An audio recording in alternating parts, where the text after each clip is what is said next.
Out of class. Find out why. A Siouxland couple heartbroken after thousands of dollars were stolen from them at a gun show. And a massive manure spill is mucking up water and killing fish in northwest Iowa. Your KCAU 9 News starts now.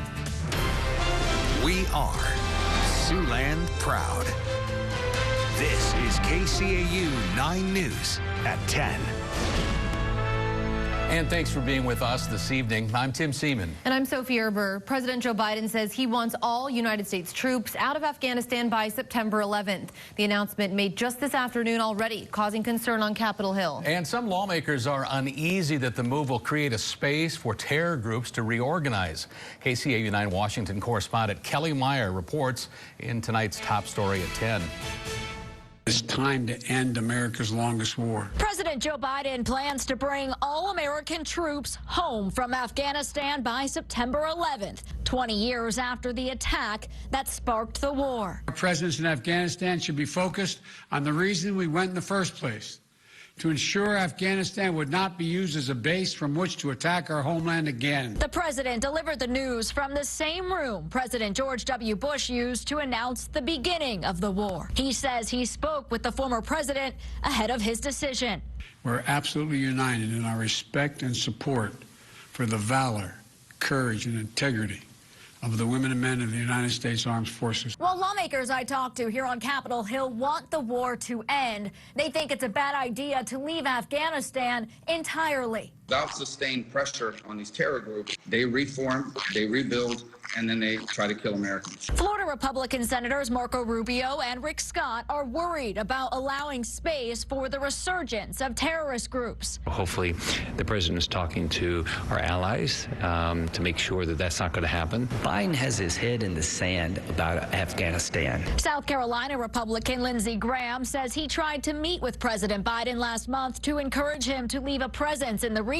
He now warns This is a bad decision that will come back to haunt us. the White House says diplomatic and humanitarian efforts will continue, but there will be no military present. In Washington, I'm Kelly Meyer, KCAU 9 News. Members of Siouxland's congressional delegation say that they are watching the president's actions closely. Nebraska Senator Deb Fischer among them. She says she's concerned that without proper measures in place, there is a strong possibility that terrorist groups could expand their presence in the region. She's calling on the Biden administration to create a preventative plan and then share it with Congress. After many months on deployment, members of Troop C, 1st Squadron of the 113th Cavalry Regiment from Lamar's, are back home in Siouxland tonight. 90 Army National Guard members from the Lamar's 113th Cav stepped off their charter flight home at the 185th Air Base. That was earlier today, ending a 10-month assignment in the Horn of Africa. The mission represents just part of a busy year for our local Guard members. Deployed about 1,800 soldiers and airmen this year, along with COVID, along with the other things we've done. You know, I can only just say thank you to for their service to state and nation. This is a great day for these soldiers.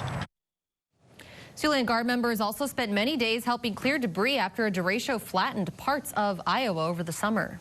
President Joe Biden's first address to a joint session of Congress will look like no other in recent memory. That's because the Capitol is under heightened security after recent attacks. Additionally, there are going to be some, of course, virus protocols in place. The president is expected to update the American public on his administration's work. It also provides a stage for him to promote his $2.3 trillion infrastructure package. The president's speech is set for April 28th. That's his 100th day in office. Protests, walkouts, and demonstrations are now banned throughout the South Sioux City Community School District. Students who engage in them will be subject to disciplinary consequences, according to the district superintendent. The announcement comes following a walkout last Friday where dozens of students left class to protest what they called racial injustice in the district. Superintendent Todd Strom says that students should seek out conversations instead, whether that's with teachers, counselors, or peers. We encourage all our students to engage in conversations, but we encourage that in a way that concerns can be brought forth in a productive manner. Strom says students can also share their concerns with the IDA group. That's an alliance of high school students and staff with a focus on inclusion, diversity, and other hot-button issues. A Siouxland couple says they're heartbroken tonight after thousands of dollars were stolen from them after a gun show last weekend. KCAU 9's Mallory Smith tells us why that money was so important to that family. Mallory? Tim and Sophie, a Cushing, Iowa couple expected to have a fun and relaxing day in Lamar's, only to have all of their earnings from a day at a local gun show taken from their own booth. Never have ever dreamt of anything like this happening. We all watch each other's stuff. We take care of each other's money. Nobody thinks about getting into somebody's cash box. Last Sunday at a gun show in Lamar's, nearly $5,000 was stolen from vendors Steve and Jill Drugmiller. During closing time, Steve was gathering his things when his box of cash was taken right off of his table. His wife Jill asked us not to show her face. He is having difficult times, and he wants to make sure that I'm taken care of. Steve was diagnosed with cancer 2 years ago. Ever since, he has been saving up money to leave behind for his wife and 4 kids. The last couple days I've been angry. It affects everything I do. I haven't wanted to see anybody, talk to anybody.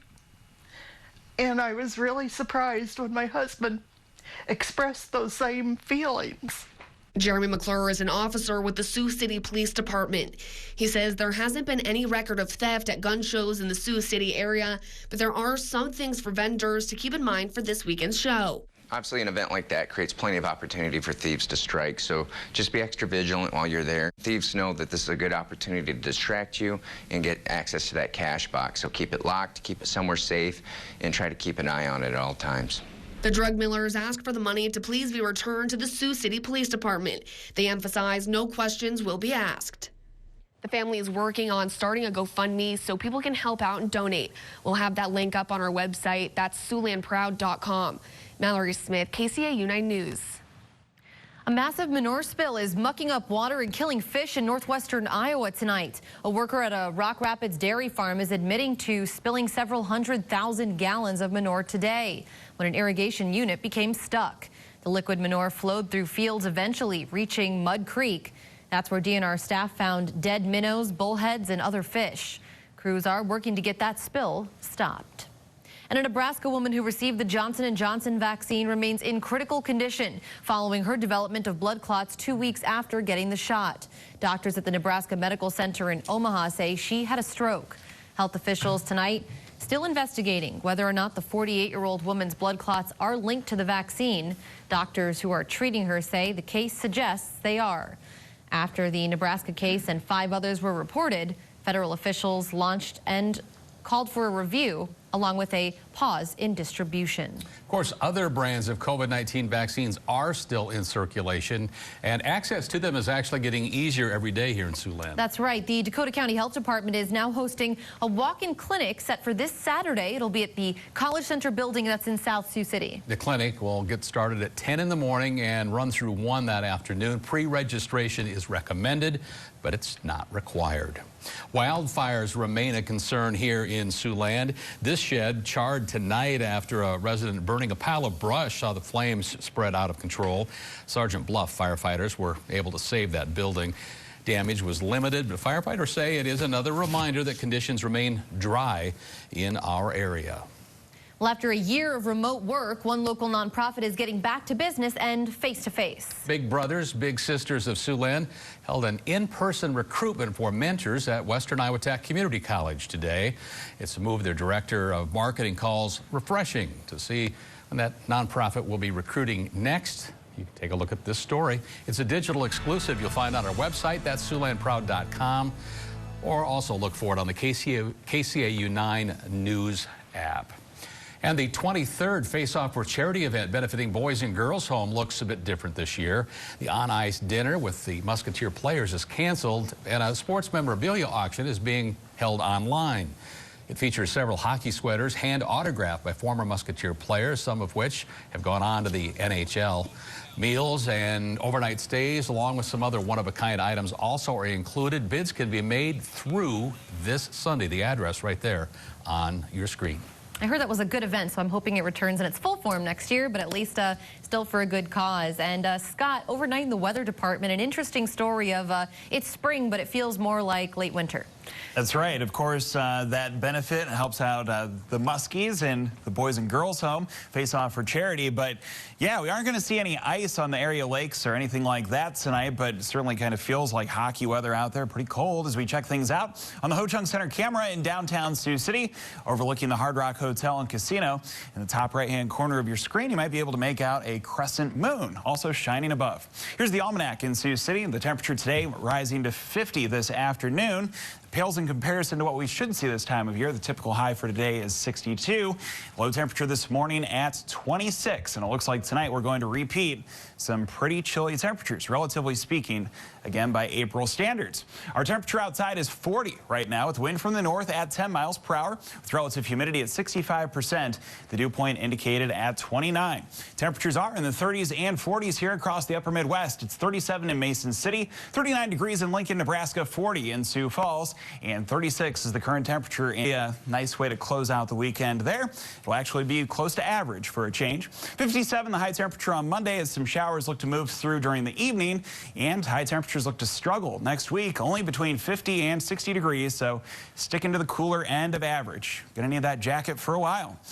Getting a look from a picture now from Blencoe, Iowa. This is courtesy of Jeff McClure. Some great tulips blooming there. And if you have a nice picture that you want to share with Siouxland, you just go to our website, upload it, and send us your photos. Tim and Sophie?